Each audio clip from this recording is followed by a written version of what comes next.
ಪವನ್ ನಂಬರನ್ನೇ ತನ್ನ ನಂಬರ್ ಎಂದು ಕೊಟ್ಟಿದ್ಲು ಪವಿತ್ರ ಗೌಡ. ರೇಣುಕಾಸ್ವಾಮಿ ಹುಡುಕಿದ್ದು ರಾಘವೇಂದ್ರ ಜಗದೀಶ್ ಮನು. ನನ್ನ ರೇಟ್ ಕೇಳ್ತೀಯಾ ಅಂತ ಪವಿತ್ರಲಿಂದಲೂ ಕೂಡ ಹಲ್ಲೆ ಆಗಿತ್ತು.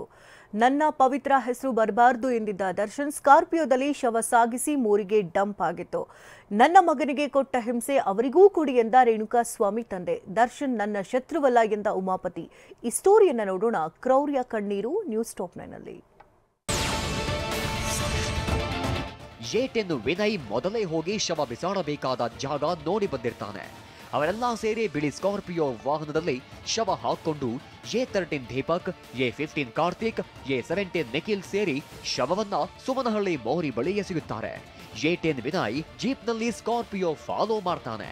A14 Pradosh, A4 ರಾಘವೇಂದ್ರನ mobile ಮೋರಿಗೆ ಎಸೆಯುತ್ತಾರೆ. ಬಳಿಕ ಪೊಲೀಸರಿಗೆ ಶರಣಾಗಲು A4, A15, A16, A17 ಸಿದ್ಧರಾಗ್ತಾರೆ.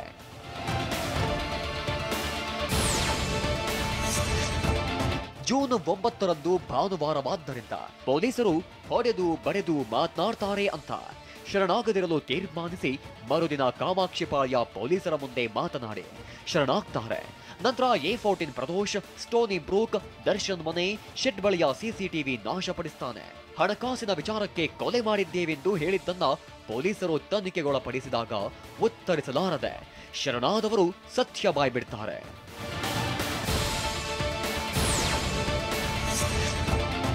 ಸಂಜೆ ವೇಳೆಗೆ ಶರಣಾದವರು ಸತ್ಯ ಹೇಳಿರಬಹುದೆಂಬ ಸಂಶಯ ವಿನಯ್ಗೆ ಬರುತ್ತೆ. ಬಳಿಕ A3, A5, A10, A11, A12, A13, A14 Darshan ಬಳಿ ಮಾತಾಡಲು ಕಾರ್ಗಳಲ್ಲಿ ದರ್ಶನ್ ಇದ್ದ ಮೈಸೂರಿನ ರಾಡಿಸನ್ ಬ್ಲೂ ಹೋಟೆಲ್ಗೆ ಹೋಗಿ ದರ್ಶನ್ಗೆ ಹೇಳ್ತಾರೆ. ಯಾವುದೇ ಕಾರಣಕ್ಕೂ ನನ್ನ ಮತ್ತು ಪವಿತ್ರ ಹೆಸರು ಬರಬಾರ್ದೆಂದು ದರ್ಶನ್ ಹೇಳ್ತಾನೆ. ಅಗತ್ಯವಿದ್ರೆ A3 ಪವನ್, A5 ನಂದೇಶ್ ಶರಣಾಗಲು ಸೂಚಿಸ್ತಾನೆ. ಅಷ್ಟರಲ್ಲಾಗಲೇ ಸತ್ಯ ಬಹಿರಂಗವಾಗಿ ಪೊಲೀಸರು ಎಲ್ಲರನ್ನೂ ಬಂಧಿಸ್ತಾರೆ.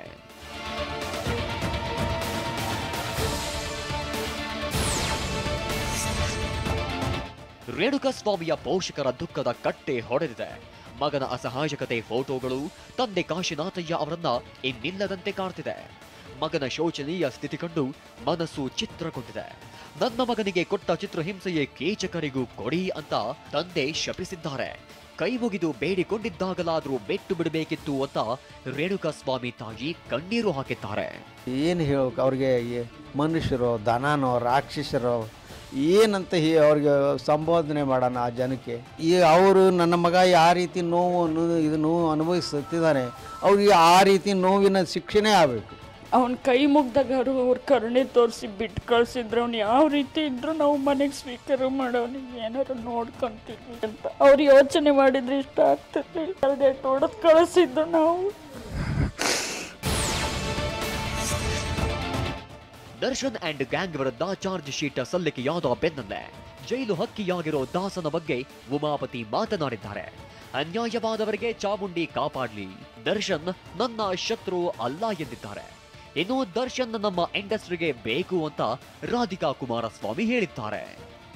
ಅವರು ನಮ್ಮ ಇಂಡಸ್ಟ್ರಿಗೆ ಬೇಕು, ನಮ್ಮ ಚಿತ್ರರಂಗಕ್ಕೆ ಅವ್ರು ಬೇಕು, ಅವ್ರಿಗೆ ಒಳ್ಳೇದಾಗಲಿ ಅಂತ ಹೇಳ್ತೀನಿ ಅಷ್ಟೇ. ಯಾರಿಗೆ ಅನ್ಯಾಯ ಆಗಿದೆ ಆ ತಾಯಿ ಚಾಮುಂಡಿ ಕಾಪಾಡಲಿ.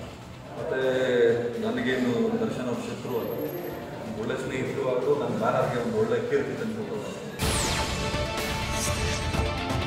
ದರ್ಶನ್ ಪತ್ನಿ ವಿಜಯಲಕ್ಷ್ಮಿ ಗಂಡನಿಗಾಗಿ ದೇವರ ಮೊರೆ ಹೋಗಿದ್ದಾರೆ. ಆದಷ್ಟು ಬೇಗ ಸಂಕಟಗಳಿಂದ ಹೊರಬರಲಿ ಅಂತ ದಿನಕರ್ ತೂಗುದೀಪ ಜೊತೆ ವಿಶೇಷ ಪೂಜೆ ಮಾಡಿದ್ದಾರೆ. ಇನ್ನು ವಿಜಯಲಕ್ಷ್ಮಿ ಬಳ್ಳಾರಿ ಜೈಲಲ್ಲಿ ಕೊಲೆ ಆರೋಪಿ ದರ್ಶನ್ ಭೇಟಿ ಮಾಡಿದ್ದಾರೆ. ದರ್ಶನ್ ಸೆಲ್ನಿಂದ ಹೊರಬಂದು ವಿಸಿಟರ್ಸ್ ಕೊಠಡಿಯಲ್ಲಿ 25 ನಿಮಿಷಗಳ ಕಾಲ ಮಾತುಕತೆ ನಡೆಸಿದ್ದಾರೆ. ಚಾರ್ಜ್ ಶೀಟ್ ಸಲ್ಲಿಕೆ ಬಳಿಕ ದರ್ಶನ್ ಪತ್ನಿ ಮೊದಲ ಭೇಟಿ ಇದಾಗಿತ್ತು. ಆರೋಪ ಪಟ್ಟಿ ಬಗ್ಗೆ ಮಾತನಾಡಿರೋ ಸಾಧ್ಯತೆ ಹೆಚ್ಚಿದೆ.